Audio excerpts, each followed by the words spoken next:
Muy bien, nuestro estudio hoy va a ser el primer pedazo en varios estudios. Estuve hablando con uno de los hermanos en México, también estaba hablando con otros ministros y quería yo traer juntos la información más necesaria para que la iglesia se pudiera establecer y trabajar bien en cualquier lugar. Entonces hay varios pedazos de esos estudios que vamos a estar repasando para que podamos conocer mejor qué es y quién es la iglesia. En muchos pedazos. Cuando estuvimos nosotros en la conferencia, estuvimos nosotros hablando de un punto y en parte me dio inspiración por ese estudio. Pero la pregunta fue esto: un sacerdote, un maestro, que son llamados de Dios, ¿pueden ellos llamar otros sacerdotes y maestros? Y eso es la pregunta. Y siempre, en mis viajes, por donde sea que yo voy, cuando estoy hablando con la gente de las demás iglesias, y ellos me presentan con nuevas ideas, siempre yo tengo la misma pregunta, y es la pregunta que yo hago a mí mismo cuando estoy estudiando palabra. Si algo es verdad, ¿dónde lo dice la palabra de Dios?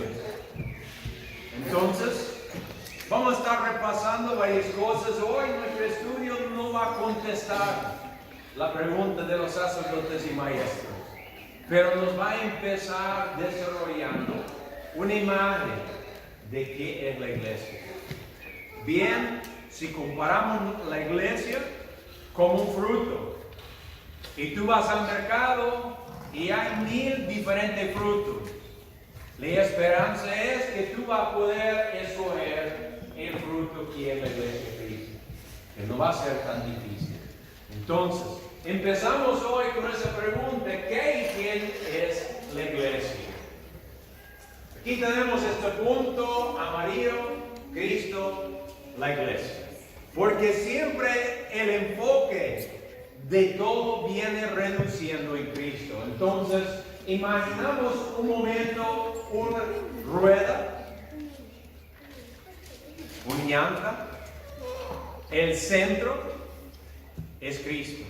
Vamos a estar formando las piezas que van alrededor. Primeramente, uno de los puntos es en el nombre de la iglesia. Ahí ponemos el primer pedazo. Romanos 16 nos dice: saludad los unos a los otros con ósculo santo. Os saludan las iglesias de Cristo. Es interesante porque en el mismo Nuevo Testamento nos da a saber cómo se llamaba la iglesia. Pero sabemos nosotros bien que Jesús mismo, cuando habló a sus discípulos, dijo que toda su palabra será establecida con 2 o 3 testigos. Entonces, cuando vamos nosotros estudiando, siempre vamos a tener por lo menos 2 pasajes, uno en la Biblia y uno en el libro de Mormón. En algunos puntos voy a tener 3 pasajes, quizás otro extra en la Biblia o otro extra en el libro de Mormón, porque creo que agrega un poco más sentido para nosotros. Pero el primer paso: os saluda la iglesia de Cristo. Seguimos. Tercer libro de Nefi, capítulo 12, versículo 12 al 13, luego 16, 18, 20. Si tú después quieres leer todo el pasaje, bien puedes, porque todo es importante. Pero yo solo quería tocar esos pedazos. Dice: y sucedió que hicieron todas las cosas así como Jesús les había mandado. Ahí nos reduce en aquel enfoque en el centro, que Cristo es el centro. Versículo 13: y los que fueron bautizados en el nombre de Jesús fueron llamados la iglesia de Cristo, igual a lo que acabamos de leer en Romanos 16. Luego, versículo 16: y ellos le dijeron: Señor, deseamos que nos diga el nombre por el cual cual hemos de llamar esta iglesia. Porque hay disputa entre el pueblo concerniente a este asunto. Nos da a saber que aún había dudas. Había dudas. Tenía ya el nombre, la iglesia de Cristo, pero había dudas. Y siempre en nosotros hay dudas. Por mucho que conocemos la palabra de Dios, llegamos al punto de decir, pero ¿será que es tan importante que se dice iglesia de Cristo? ¿O es bueno que se dice iglesia de Dios? ¿No es igual? Y así empezamos a tener dudas. No obstante, nuestras dudas van creciendo y luego eliminamos la palabra Cristo, Jesús o Dios por todo. Y lo decimos iglesia fulano de tal, poniendo el nombre de un hombre. Y eso es lo que nos está hablando este pasaje. Versículo 18, ¿no han leído las escrituras que dicen que debéis tomar sobre vosotros el nombre de Cristo, que es mi nombre? Porque por ese nombre serás quemado en el postrer día, y el que toma sobre sí mi nombre y preserva hasta el fin, ésta se salvará en el postrer día. Porque si una iglesia lleva el nombre de Moisés, entonces es la iglesia de Moisés, es lo que estaba mal. Si tiene otro nombre, ¿está mal el nombre iglesia de Moisés? Digo yo, no está tan mal el nombre, pero Cristo está identificando si es la iglesia de Él, pues por natural ponemos el nombre, iglesia de Cristo. Porque si una iglesia lleva el nombre de Moisés, entonces es la iglesia de Moisés. O si se le da el nombre de algún hombre, entonces es la iglesia de este hombre. Pero si lleva mi nombre, entonces es mi iglesia. Y hay un segundo punto bastante importante aquí, porque no solo tiene que ver con el nombre de la iglesia. Dice también si es que están fundadas sobre mi evangelio. Dos puntos. No solo que lleve el nombre, sino pero que también está establecido sobre la doctrina de Cristo. Esa empieza nuestra rueda. El siguiente punto. Otro de los puntos es que somos un grupo que deseamos trabajar juntos. Es uno de los deseos. Venimos nosotros, ¿por qué formamos una iglesia? Porque podemos hacer más juntos que podemos solos. Es la verdad. Si yo quiero como un individuo llevar la mensaje de salvación a todo el mundo, ¿cómo lo puedo hacer? ¿Lo puedo hacer más fácil solo o con la ayuda de mis hermanos? Debemos pensar. Si nosotros estamos enfermos y queremos sanidad de Dios, un milagro, ¿es mejor una oración o es mejor 1000 oraciones? Debemos pensar. Eso es el propósito. Dios edificó una iglesia. ¿Por qué? Porque trabajamos mejor. Dice Hechos, capítulo 2, versículo 41 al 47. Así que los que con gozo recibían su palabra fueron bautizados. Y aquel día fueron añadidas a ellos como 3000 almas. Y perseveraban en la doctrina de los apóstoles, y en la comunión y en el partimiento de pan y en las oraciones. Y vino temor sobre todo persona, y muchas maravillas y señales eran hechos por los apóstoles. Y todos los que habían creído estaban juntos. Cuando dice todos los que habían creído, no solo quiere decir el que creía en Cristo, sino este es un paquete. No solo es un pedazo. Sabemos que en el mundo muchos dicen, pues si creemos en un pedazo, hagamos nuestra iglesia. Y así toda iglesia es igual. Porque el pedazo que ellos creen que une las iglesias es que tenemos la Biblia y creemos en Cristo. No. La creencia, la iglesia, lo que vamos a establecer hoy es un paquete entero. No se puede eliminar algún pedazo. Entonces cuando dice, y todos los que habían creído estaban juntos y tenían en común todas las cosas, y vendían sus propiedades y sus bienes, y los repartían a todos según cada uno tenía necesidad, y perseverando unánimes cada día en el templo, y partiendo el pan en las casas, comían juntos con alegría y sencillez de corazón, alabando a Dios y teniendo favor con todo el pueblo. Y el Señor añadía cada día a la iglesia los que eran salvos. Importante es el último versículo aquí. El Señor añadía cada día a la iglesia. No hay un S, no es plural. Porque Dios está viendo su iglesia una entidad. Y es lo que estamos viendo en ese pasaje. Por eso es un paquete. Trabajaban juntos. Cuando dice que comían juntos, quiere decir que venían a la iglesia a escuchar la palabra juntos. Cuando alguien dice, yo puedo ser creyente en mi casa solo, no está comiendo juntos. Está comiendo solo. No dice aquí que uno puede sobrevivir comiendo solo. En lo espiritual necesitamos el uno al otro. Necesitamos venir juntos. Es lo que Dios está hablando. Cuando decía que tenía todo en común, quiere decir, aunque cada quien tiene su cabeza y cada quien tiene sus ideas, pero tarde o temprano todos vamos aprendiendo de la doctrina de Cristo y llegamos a una sola fuerza. A una sola fuerza. Ya comprendemos y por eso estamos conformes. ¿Por qué? Porque tenemos nosotros solo un Dios y sabemos que ese un Dios va a llevar a todos nosotros por el mismo camino. Es importante. Seguimos.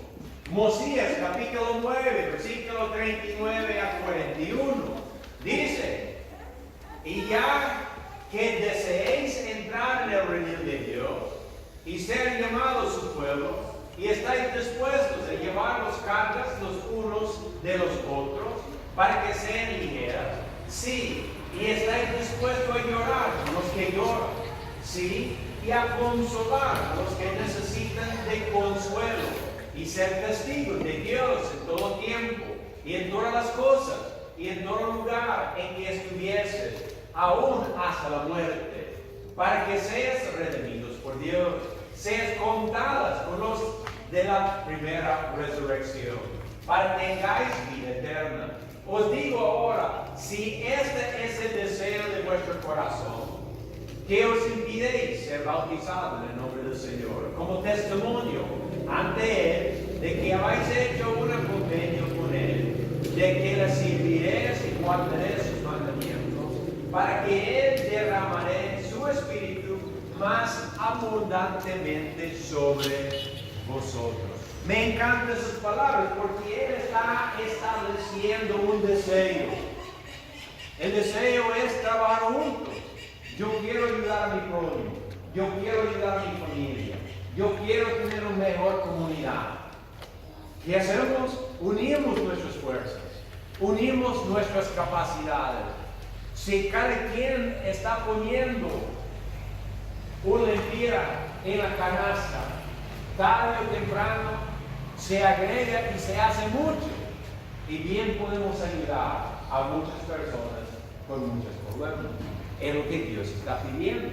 Entonces, viene Él haciendo esa pregunta. Si estás dispuestos a llorar con los que lloran, si estás dispuestos a apoyar a los que necesitan apoyo, entonces que se detenga usted pedir bautismo y ser parte de esta unidad, la que se nombra la Iglesia de Cristo.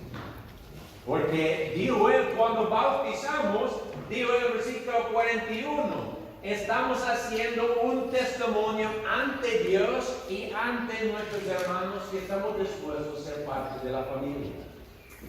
Por esa razón, cada quien que viene de otra iglesia y quiere ser parte de la Iglesia de Cristo tiene que ser bautizado aquí. Porque su testimonio es acá. Su testimonio es acá. Y eso es ser pecado. Dice, hacemos un convenio, un contrato con Dios, que estamos dispuestos a servir a Él, guardar sus mandamientos. Y ese testimonio lo hacemos delante de los demás hermanos, para que cada quien ayude a su hermano, su hermana, en seguir en el buen camino. El tercer punto, otro de los puntos, es que deseamos guardar las palabras de Cristo. Es importante, es un deseo. Formamos un grupo, ¿por qué? Porque queremos guardar las palabras de Cristo, sencillamente. Dice así, San Juan 14, 23 al 24. Respondió Jesús y le dijo, si alguno me ama, mis palabras guardará, y mi palabra le amará, y vendremos a él y haremos con él morada. El que no me ama, no guarda mis palabras, y el palabra que habéis oído no es mía, sino del Padre que me envió. Dijo él, cada palabra que Jesús compartió con su pueblo no venía de su propia boca, venía de la Padre. Entonces, cuando obedecemos las palabras de Cristo, es que de verdad estamos obedeciendo las palabras del Padre. Cuando Cristo dice, la iglesia debe tener su nombre, cuando ponemos el nombre de Cristo sobre la iglesia, estamos siendo obedientes. Pero si en caso, en el próximo reunión de negocio, hay una propuesta, cambiar el nombre y poner otro nombre, la iglesia de Moisés, como ya lo hemos leído, entonces ahí viene ese último versículo, en que no me aman, no guardan mis mandamientos. Estamos nosotros desviando de las palabras de Cristo. Pero nosotros aquí formamos parte de la iglesia de Cristo. ¿Por qué? Porque queremos guardar sus palabras. Es un paquete completo. Seguimos. Tercer libro de Nefi, capítulo 7, versículo 1 y 2. Y aconteció que cuando Jesús hubo concluido esas palabras, miró alrededor a la multitud y les dijo, he aquí habéis oído las cosas que enseñé antes que ascenderé a mi Padre. Por tanto, a cualquiera que se acuerde de esas palabras mías y las haga, lo levantaré en el postrer día. Importante. Es un punto tan importante porque también donde sea que yo voy, sé que hay muchas personas que tratan de regresar a la ley de Moisés. Entonces siempre tengo que hacer esa pregunta con ellos. Cuando estamos hablando de alguna doctrina, ¿dónde lo enseñó Jesucristo esta doctrina? Porque nosotros estamos bajo la ley de Él. Sus palabras que vienen del Padre tienen que estar en el Nuevo Testamento. Cristo habló todo lo que es necesario para la función de la iglesia. No estoy ni hablando de Juan o Pablo o otro, estoy nada más hablando de Cristo mismo. Él habló todas las palabras necesarias para la función de su iglesia. Confiamos en sus palabras, es lo que nos está hablando. Por eso formamos una iglesia, porque queremos luchar juntos a guardar sus palabras. El cuarto, otro de los puntos es que deben ver llamamiento de los ministros. Es importante. En muchas iglesias hoy, para ser un ministro, nada más uno tiene que ir a la universidad, al colegio. Va a la escuela bíblica, saca su doctorado y luego viene con su diploma diciendo que es pastor o es predicador. No es así en la iglesia de Cristo. Tiene que ser llamado de Dios, tiene que ser llamamiento. Efesios capítulo 4, versículo 10 al 13. El que descendió es el mismo que también subió sobre todos los cielos para llenar todas las cosas. Y Él mismo, ¿quién es Él? Es Jesús. Recuerda, el centro es Cristo. Todo depende de Él. Él mismo dio a unos apóstoles, a otros profetas, a unos evangelistas, a otros pastores y maestros, a fin de perfeccionar a los santos para la obra del ministerio, para la edificación del cuerpo de Cristo, hasta que todos lleguemos. Importante esas próximas palabras. Hasta que todos lleguemos a ¿qué? A la unidad. Unidad significa uno, una entidad. Entonces, lo que él está explicando, todos tenemos nuestros pensamientos, pero venimos poco a poco por las enseñanzas, poco a poco por los estudios, vamos uniendo. Dios mismo, por medio de su Espíritu, va cambiando nuestro pensamiento. Y los que en una vez dijeron, yo nunca voy a creer tal cosa, Dios le va convirtiendo en su corazón y llegan a creer. No porque el hombre lo convence, sino porque Dios lo convence. Es el propósito. Dice, hasta que todos lleguemos a la unidad de la fe y del conocimiento del Hijo de Dios, a un varón perfecto, a la medida de la estatura de la plenitud de Cristo. Nos va reduciendo otra vez este punto en el centro. Cristo es el enfoque. Él está gobernando su iglesia.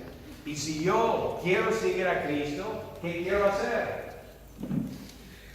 Quiero placer a Él. Quiero complacer a Él. Quiero obedecer a sus palabras.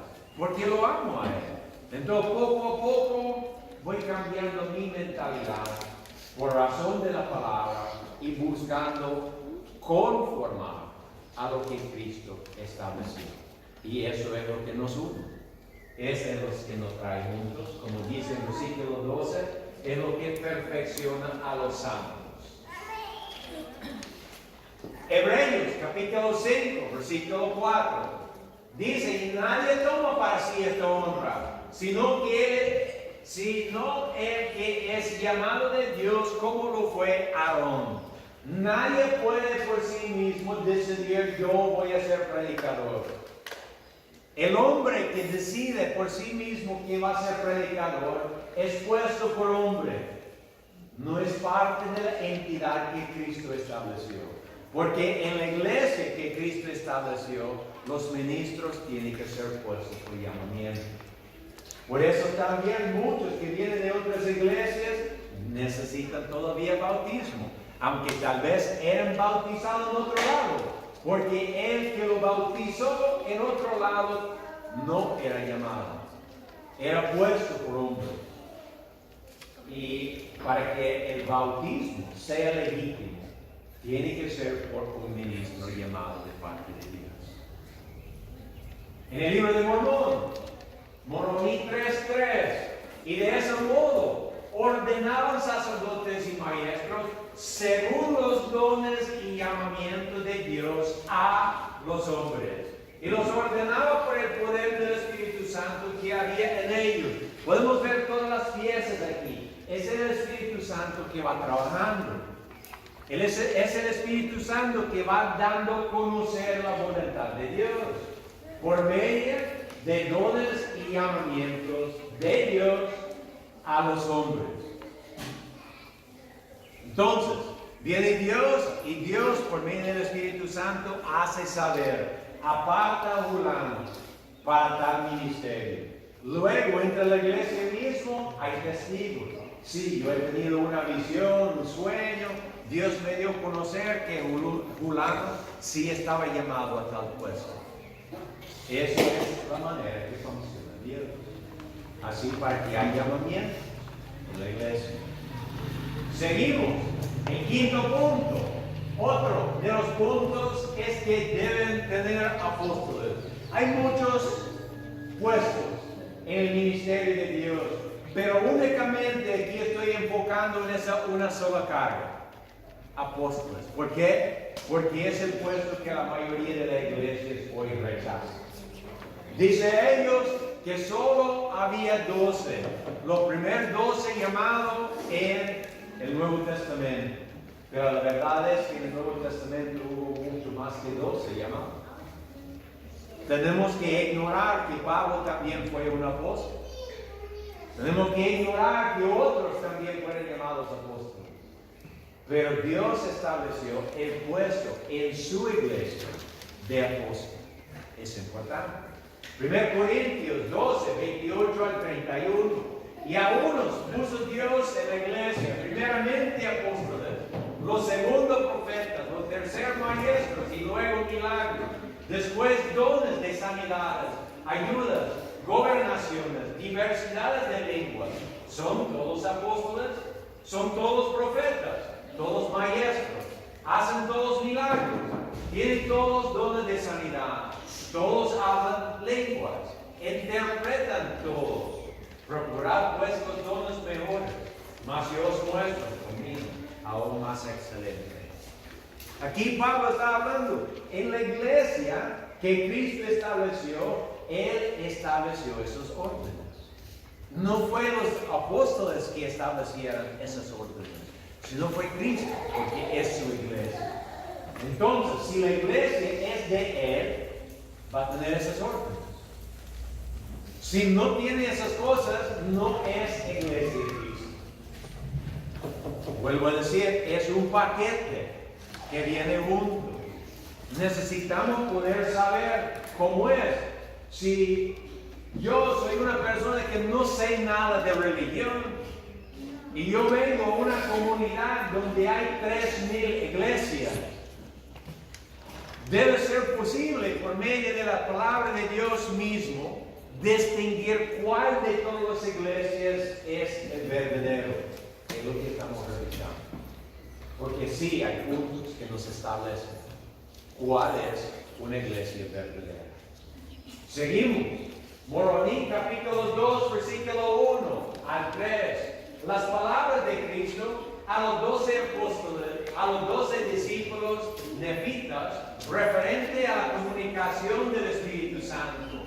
Las palabras de Cristo, las cuales habló a sus discípulos, los 12 que había escogido, al imponerles las manos, y los que llamó por nombre diciendo: pediréis al Padre en mi nombre, con poderosa oración.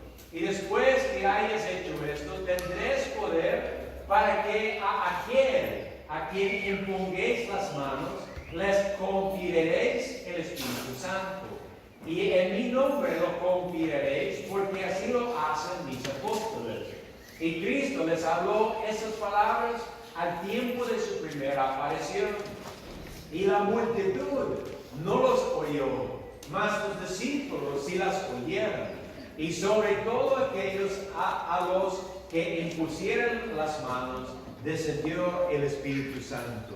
Lo volvió el Señor a establecer en esta tierra, esta fuerza de apóstoles, que había 12 sobre su iglesia.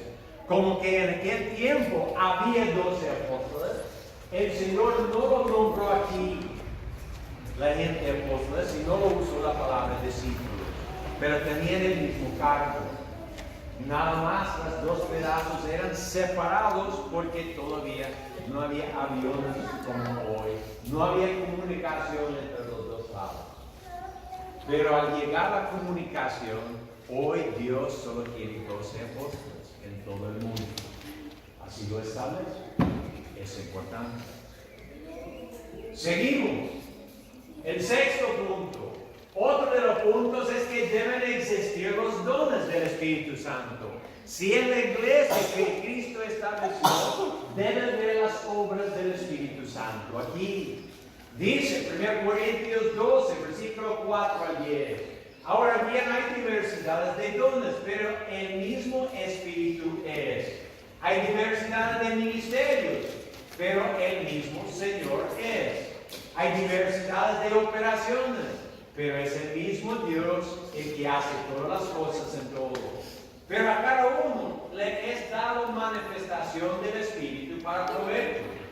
Porque a la verdad, a este es dado por el Espíritu palabra de sabiduría, a otro palabra de conocimiento por el mismo Espíritu, a otro fe por el mismo Espíritu, a otro dones de sanidad por el mismo Espíritu, a otro el hacer milagros, a otro profecía, a otro discernimiento de espíritus, a otro diversos géneros de lengua y a otro interpretación de lengua.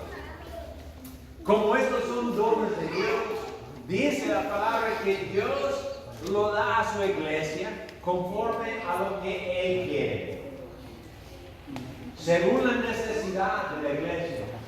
En algunas partes tal vez más necesario visiones, otra parte tal vez más necesario sueños, otra parte tal vez más necesario otra cosa, pero todos esos dones van a estar vivos si es la iglesia del Señor. No solo uno, sino todos. Debe haber evidencia de todo, porque Dios no cambia. Podemos ver el mismo en el libro de Mormón. Brincamos.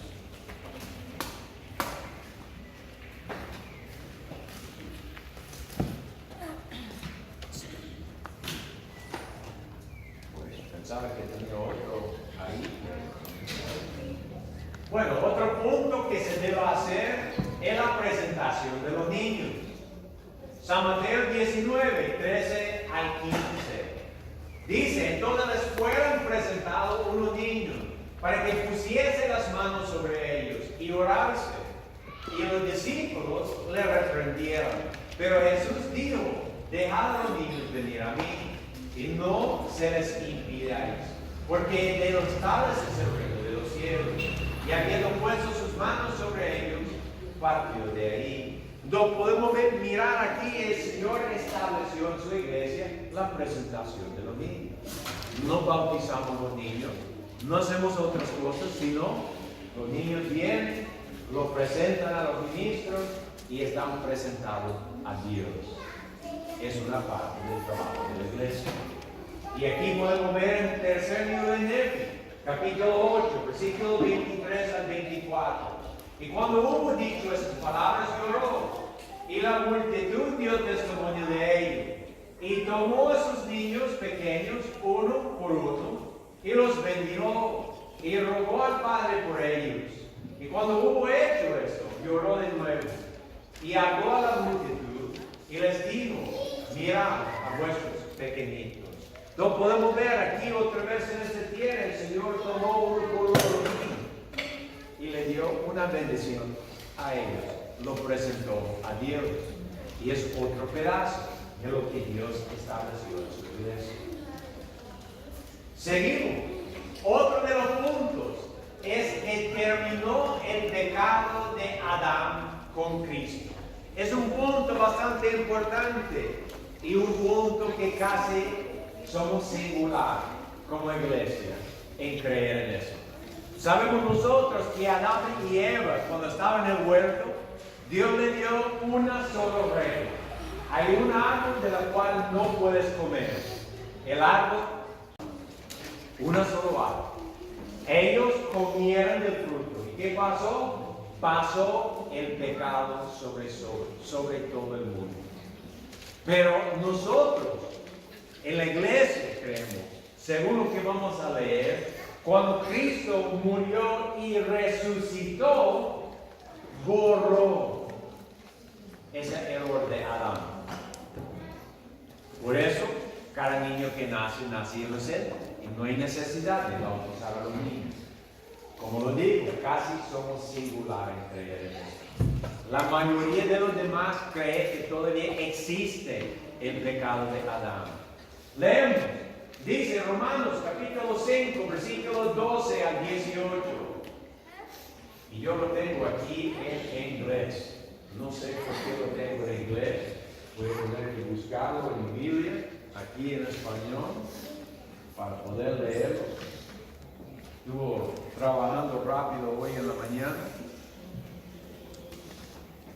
Romanos, capítulo 5, versículo 12 al 18.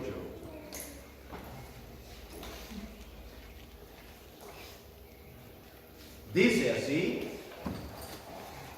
por tanto, como el pecado entró en el mundo por un hombre, y por el pecado la muerte, así la muerte pasó a todos los hombres, por cuanto todos pecaron.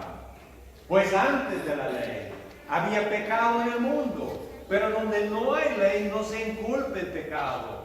No obstante, reinó la muerte desde Adán hasta Moisés, aún en los que no pecaron, a la manera de la transgresión de Adán, el cual es figura del que había de venir, donde nos establece que todos estaban bajo el mismo pecado de Adán. Versículo 15, pero el don no fue como la transgresión, porque si por la transgresión de aquel uno murió los muchos, abundaron mucho más por los muchos la gracia y el don de Dios por la gracia de un hombre, Jesucristo. Y con el don no sucedió como en el caso de aquel uno que pecó, porque ciertamente el juicio vino a causa de un solo pecado para condenación, pero el don vino a causa de las muchas transgresiones para justificación. Pues si por la transgresión de uno solo reinó la muerte, mucho más reina en vida por un solo, Jesucristo, los que reciben la abundancia de la gracia y del don de la justicia. Así que como por la transgresión de uno vino la condenación a todos los hombres, de la misma manera por la justicia de uno vino a todos los hombres la justificación de la vida. Entonces nos da a saber que por Adán vino el pecado, pero por Cristo fue eliminado el pecado. Y ahora cada niño que nace inocente. Cuando ya llegue ese niño a empezar a comprender por sí mismo qué es el pecado, entonces hay necesidad de hablar de la palabra de Dios para enseñarle la manera de arrepentir y buscar de Dios. Pero por mientras que son chiquitos, el sangre de Cristo la cubre completamente. Veamos el libro de Mormón. El libro de Mormón, capítulo 4, versículos 71 al 73. He aquí, él creó a Adán, y por Adán vino la caída del hombre, y por causa de la caída del hombre vino Jesucristo. Sí, el Padre y el Hijo, y a causa de Jesucristo vino la redención del hombre. Y a causa de la redención del hombre que vino por Jesucristo, son llevados de vuelta a la presencia del Señor. Sí, en eso son redimidos todos los hombres, porque la muerte de Cristo hace efectiva la resurrección, la cual lleva a cabo una redención de un sueño eterno del cual todos los hombres despertaron por el poder de Dios cuando suene la trompeta. Y saldrán pequeños así como grandes, y todos comparecerán ante su tribunal, redimidos y libres de esa ligadura eterna de la muerte, la cual es una muerte temporal. Recuerda que dijo Dios: si comieres del fruto prohibido, morirás. Es lo que dijo a Adán, que nos dijo en 73, libres de esa ligadura eterna de la muerte, por la resurrección de Jesucristo, por su muerte y resurrección. Entonces, ese elimina, ya no existe el pecado de Adán. No estamos bajo esta condenación, sino estamos nada más bajo la condenación de nuestros propios errores. Si yo miento, tengo condenación. Si yo robo, tengo condenación. Pero no tengo condenación por otra persona, sea mis padres, sea Adán y Eva. Mis culpas son mías. Nada más. Seguimos. Otro de los puntos es que todo debe ser establecido por el voz del pueblo. En muchas iglesias las cosas se establecen por los líderes, el presidente o quien sea que está encima, y las órdenes vienen por debajo. Y no es así. Dios estableció su iglesia por el voz de 2 o 3 testigos. Todo está establecido por así. Por eso hacemos la reunión de negocios. Por eso tenemos propuestas que queremos hacer. Por eso, aunque yo soy pastor y quiero hacer algo, no lo puedo hacer sin primeramente hablar con ustedes. Es una distinción. San Mateo 18, versículo 15 a 17. Por tanto, si tu hermano pecare contra ti, ve y repréndele, estando tú y él solo. Si te oyere, has ganado a tu hermano. Mas si no te oyere, toma aún contigo, 1 o 2, para que en boca de 2 o 3 testigos consta toda palabra. Y si no las oyere a ellos, dilo a la iglesia. Y si no oyere a la iglesia, tenlo por gentil publicano. Aquí está un establecimiento de algo, pero aquí tenemos el base del trabajo de la iglesia. Siempre se necesitan 2 o 3 testigos. Siempre necesitamos que la iglesia se consta lo que estamos haciendo. Yo no puedo sacar a nadie de la iglesia yo solo. No es posible, no es como trabajo. Ni tampoco puedo establecer nuevas reglas yo solo. No es posible. Hay una forma de trabajar en la iglesia y es por la voz del pueblo. Podemos mirar acá, Alemán, capítulo 2, versículo 64, sobre el primer mitad del versículo. Dice, porque como la voz del pueblo estableció sus leyes y sus gobiernos, y así nos habló el libro de Mormón, que fue por la voz del pueblo que se establecieron el orden de la iglesia. Por esa razón, cuando el pueblo iba mal, la iglesia también iba mal. Seguimos, Moroni capítulo 6, versículos 6 al 9. Y la iglesia se reunía a menudo para ayunar y orar, y para hablar unos con otros, concerniente al bienestar de sus almas. Y se reunía con frecuencia para participar del pan y vino, en memoria del Señor Jesús. Y se esforzaban estrictamente porque no hubiese iniquidad entre ellos. Y a quienes hallaban que habían cometido iniquidad y eran condenados ante los ancianos por 3 testigos de la iglesia, otra vez nos establezcan que las cosas no se hacen por un solo persona.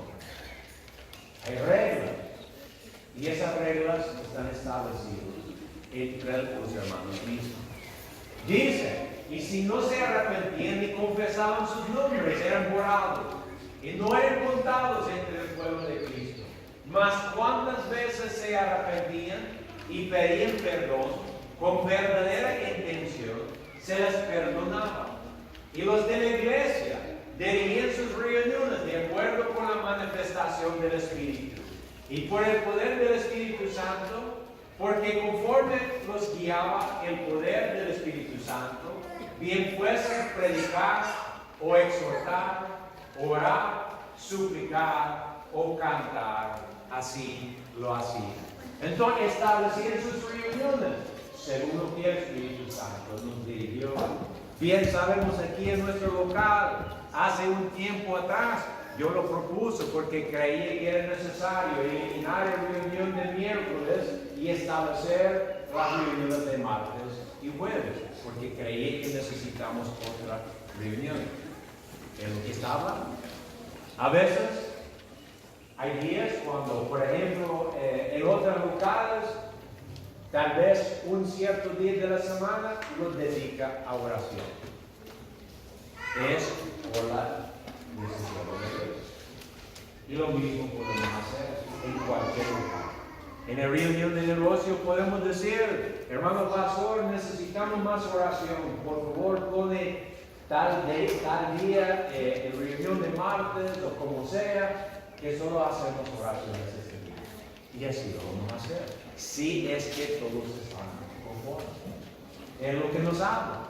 Las reuniones están establecidas por la iglesia. También podemos poner una reunión solo de canciones.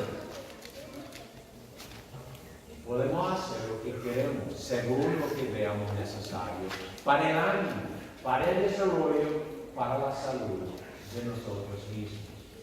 Por eso, siempre debemos hacer nuestra parte en la iglesia. Nunca jamás debemos pensar que solo el pastor está dirigiendo. El deber es de todos. Si tú sientes que en su vida espiritual hay una falta, examínalo. ¿Qué es la falta?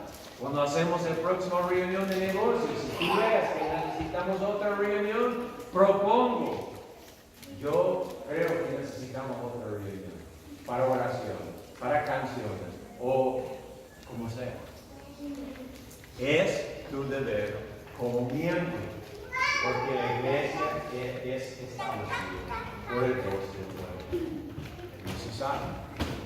Y así podemos ver la rueda, el paquete que se establece en la iglesia de Cristo. Son puntos bastante importantes. Y cuando lo tenemos todo juntos, sabemos que vamos por buen rumbo.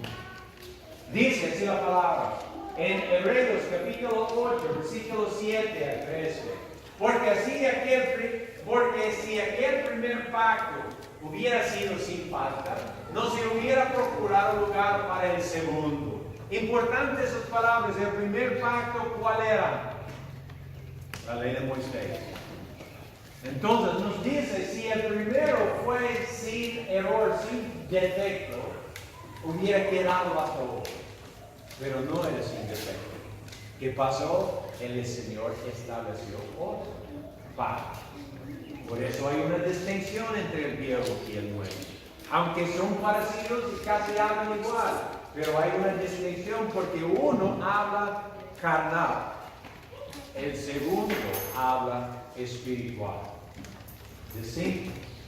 Versículo 8, porque hallando falta en ella, dice, y viene día, dice el Señor, cuando estableceré con la casa de Israel y con la casa de Judá un nuevo pacto.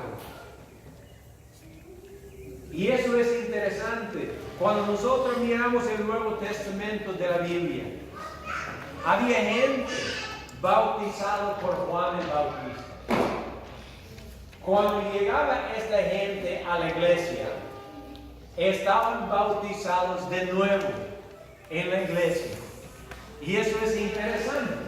Cuando leemos el Nuevo Testamento del libro de Mormón, también encontramos en el libro de Elemán, en los primeros capítulos del tercer Nefi, la iglesia existía y muchos estaban bautizados.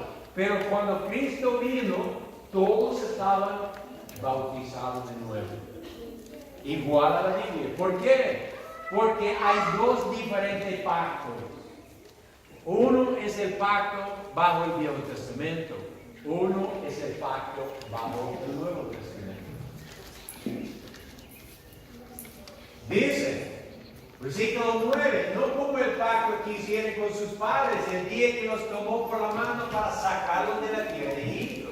Porque ellos no permanecieron en mi pacto y yo los desentendí, dice el Señor. Entonces aquí mismo nos establece que el primer pacto empezó cuando viene saliendo de Egipcio, cuando Moisés recibió la ley de Dios. Versículo 10, porque este es el pacto que haré con la casa de Israel. Después de aquel día, dice el Señor, pondré mis leyes en sus mentes y sobre su corazón las escribiré. Y seré a ellos por Dios y ellos me serán a mí por pueblo. Importante las palabras. Muchos quieren distinguir entre los 10 mandamientos y la ley de Moisés. No hay distinción, es un solo. Por eso nos habla aquí. El primer pacto empezó con la salida de Egipcio. E incluye la Pascua, que fue dado a ellos el día que salió de Egipcio, aún antes de recibir los 10 mandamientos. Cuando ya van por el monte y luego Moisés recibió los 2 tablas de piedra, los 10 mandamientos y los demás de la ley también. Todo ese periodo es el primer pacto. Ese es lo que está hablando. Dios no entendió el pueblo porque ellos no querían seguir la ley. Dice, pondré mis leyes en sus mentes. Vuelvo a leer versículo 10. Porque este es el pacto que haré con la casa de Israel. Después de aquel día, dice el Señor, pondré mis leyes en su mente y sobre sus corazones las escribiré. Y seré a ellos por Dios y ellos me serán a mí por pueblo. El primer pacto, Dios escribió las primeras tablas con su propia dedo sobre piedra. Ahora Dios está repitiendo la cosa. Nada más no es sobre piedra, es sobre nuestro corazón. Pero Él está volviendo a escribir con su propia mano. Es la distinción. Versículo 11. Y ninguno enseñará a su prójimo, ni ninguno a su hermano diciendo, conoce al Señor, porque todos me conocerán, desde el menor de ellos hasta el mayor, porque seré propicio a sus injusticias, y de sus pecados, y de sus iniquidades no me acordaré más. Y al decir un nuevo pacto, da por viejo al primero. Están distinguiendo el primero terminando, el nuevo empezando. Y lo que es dado por viejo se envejece, cerca está a desvanecerse, desaparecer por completo. Imaginamos nosotros un pedazo de madera que está pudriendo. Ya llegó el momento cuando es nada más polvo. Nos confirma estas palabras en el libro de Mormón. Segundo Nehemías, capítulo 11, versículos 43 al 51. Me encanta este mapa. Puede ver abajo los 10 mandamientos todavía en piedra y arriba ya no es piedra, sino es el corazón. El cambio que Dios hizo. Dice, porque nosotros trabajamos diligentemente para escribir a fin de persuadir a nuestros hijos, así como a nuestros hermanos, a creer en Cristo y a reconciliarse con Dios. El enfoque de la rueda otra vez en Cristo. Pues sabemos que es por la gracia, por lo que nos hacemos, después de hacer cuanto podemos. Y a pesar de que creemos en Cristo, observamos la ley de Moisés y esperamos anhelosamente y con firmeza en Cristo hasta que la ley sea cumplida. Y tenemos las palabras tanto del Nuevo Testamento de la Biblia como el libro de Mormón cuando Cristo dijo, la ley en mí está cumplida. ¿Qué significa? Seguimos. Versículo 46, por tanto, para nosotros la ley ha muerto y somos vivificados en Cristo a causa de nuestra fe. Guardamos empero la ley a causa de los mandamientos y hablamos de Cristo. Nos regocijamos en Cristo, predicamos de Cristo, profetizamos de Cristo y escribimos según nuestras profecías para que nuestros hijos sepan a qué fuente ha de acudir para la remisión de sus pecados. Por lo tanto, hablamos concerniente a la ley, para que nuestros hijos sepan el amortizamiento de la ley. Y entendiendo el amortizamiento de la ley, miren ellos adelante hacia aquella vida que está en Cristo, y sepan con qué fin ha dado la ley. Y para que después de cumplirse la ley en Cristo, no endurezcan contra Él sus corazones, cuando la ley tenga que ser abrogada. ¿Qué quiere decir la ley tiene que ser abrogada? Tiene que ser terminada. Tiene su fin. Fue cumplido en Cristo, ya no es necesario más. Podemos ver que ellos dijeron, guardamos la ley por los mandamientos. No es por decir que no hay mandamientos hoy, pero encontramos nuestros mandamientos ¿dónde? En las palabras de Cristo. Eso es el propósito de la rueda que repasamos, porque Cristo estableció sus reglas y eso establece la iglesia de Cristo. Y cuando veamos todo eso juntos, podemos estar seguros, aquí es nuestra casa, aquí tenemos que quedar, porque es lo que Cristo estableció. Espero que eso pueda ayudar a cada quien de ustedes y confirmar un poquito, porque la palabra establece con la verdad. Gracias.